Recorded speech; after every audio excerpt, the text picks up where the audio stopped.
There are moments when anger rises and takes us over.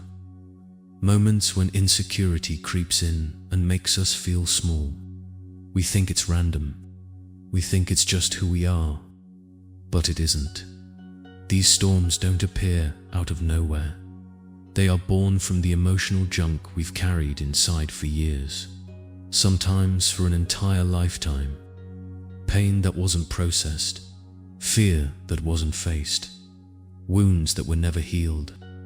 It doesn't disappear simply because time passes. It builds, it hides, and eventually it has to come out. That is why we lash out. That is why we shrink. That is why we collapse into insecurity. Not because the world is against us, but because of the weight we still carry inside. But here's the deeper truth. The part of you that notices this, the one that sees your anger, your pain, your fear, that part is untouched. It is not wounded. It is not broken. It has never been damaged. That awareness, the quiet observer within you, is the most powerful thing that has ever existed. It is the light that shines no matter what it falls on. It is the highest truth. Some call it spirit. Some call it soul. Some call it God. But it is not far away, hidden in the clouds, reserved for a chosen few. It is right here, inside you, always here, always watching. That awareness is the sacred core of life itself. And even science, with all its instruments and calculations, is beginning to glimpse what the ancient masters already knew. Quantum physics is their language. Truth is their mission. And when they look deep enough into the structure of the universe, they find something astonishing. Take a piece of wood, hold it in your hand. To you, it feels solid. But look closer, look deeper. You discover molecules. Look closer still, and molecules dissolve into atoms. Atoms themselves reveal protons, neutrons, electrons spinning in the void. Yet even this is not the end. Within those particles lie something smaller. Quarks and leptons. 2 up quarks and 1 down form a proton. 2 down and 1 up form a neutron. And these, combined, form the very foundation of all matter. Everything you see, everything you touch, everything you are. But here comes the great twist. Even these are not solid. They are not tiny marbles rolling round in space. They are not building blocks in the way we were once taught. They are waves, ripples in invisible fields that stretch across the universe. Vibrations, like music, flowing through the fabric of reality. They appear as particles to the eye of science, but at the deepest level, there are no particles at all. Only waves, only fields, and then comes the question, the one even the brightest scientists cannot answer.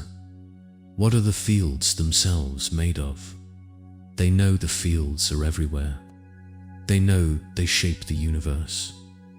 They know they explain the behavior of reality. But when you press further, when you ask what lies underneath it all, silence. They don't know. And yet, thousands of years ago, without laboratories, without microscopes, without particle accelerators, the ancient masters found their answer. They didn't look outward. They went inward. They sat in silence. They journeyed into the depths of their own being. And what did they discover?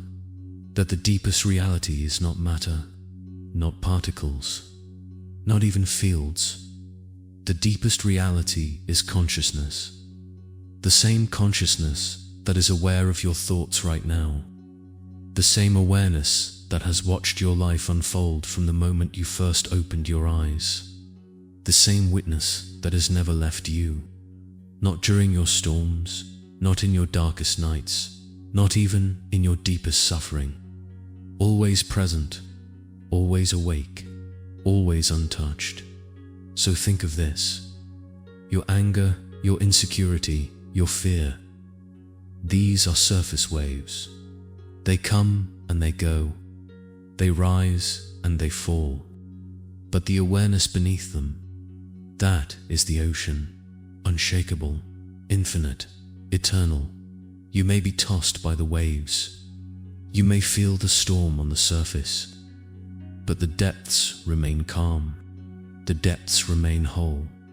And when you begin to touch that awareness, something extraordinary happens. You realize you were never broken. You were never your pain. You were never your anger. You were never your fear. You are the ocean. You are the consciousness in which it all arises. This is the sacred truth the Master spoke of. This is the truth glimpsed by science, though not yet fully understood. And this is the truth you can feel for yourself in every moment of stillness, in every breath of awareness. You are not the waves. You are the awareness. So when the next storm rises, when anger grips you, when insecurity whispers, when fear presses in, remember this: step back, rest in the awareness that notices, because the one who notices has never been touched. The one who notices has never been hurt. That one is whole. That one is free. That one is the eternal presence inside you, waiting for you to remember. And when you do remember, when you sit back in that awareness, you discover something life-changing. The storms no longer define you. The pain no longer owns you. The waves may rise and fall, but you remain the ocean. And that ocean is vast, sacred, and eternal.